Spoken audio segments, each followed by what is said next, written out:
রিসেপশনটা সুতার সিলিং মারা আছে 3D কাপড়। এটা স্টেজ আর এটা ফুলের ডেকোরেশন করা হয়েছে। और अभी तो रुको, क्लाइमैक्स अभी बाकी। হ্যালো গাইস, কেমন আছো তোমরা? আশা করি ভালো আছো। তোমরা ভালো থাকলে আমরা ভালো থাকি। এই রোদ্দুরে ভালো কীভাবেই থাকবে, প্রচণ্ড রোদ দিচ্ছে, 40 ডিগ্রি এরকম রোদ। তা আমরা চলে এসেছি পাই করে বীরভূম। একটা 100 সিট প্যান্ডেল নর্মাল কর্কেট মেরে বোম্বাই সিলিং দিয়ে। তা সকাল সকাল এত রোদ্দুর দিয়েছে, এটা হচ্ছে দড়ি, এত রোদ্দুরু, এই রোদ্দুরুতে কীভাবে যে কাজ হবে বুঝতে পারছেন না। তো চলো ভিডিওটা স্টার্ট করি।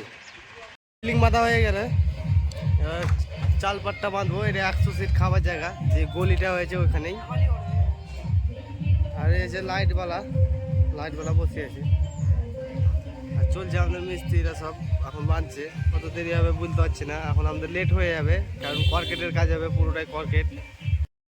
আমাদের উপরকার কাপড়টা মারা হয়ে গেছে, এত চাপের কারণে ভিডিও মোবাইল পকেট থেকে বার করতেই পারিনি, ফোন যে ক্যামেরাটা যে ভিডিওটা বানাবো, এত চাপ। আর তোমরা বলবে হয়তো শুধু চাপেই থাকছি, না, এই কাজটাই চাপের মতো।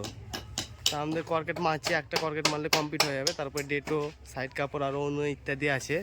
তোমরা ভিডিওর সঙ্গে থাকো, পুরো দেখতে পাবে।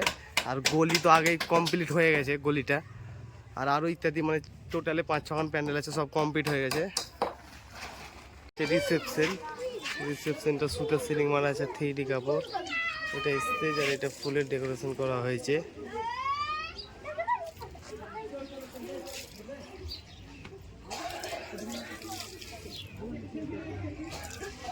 রিসেপশনটা দেখো কিরকম লাগছে, মোটামুটি ভালোই লাগছে। তো গাইস, আমাদের প্যান্ডেলটা পুরোপুরি কমপ্লিট হয়ে গেছে, মালটা গুছিয়ে নিচ্ছে। তো চলো, যেহেতু কাজও কমপ্লিট হয়ে গেছে, তা আমি ভিডিওটা এখানে শেষ করব। তো চলো, তো ভালো থেকো, টাটা, বাই বাই। তোমাদের সাথে দেখা হবে নেক্সট ভিডিওতে। চলো, সব ভালো থেকো।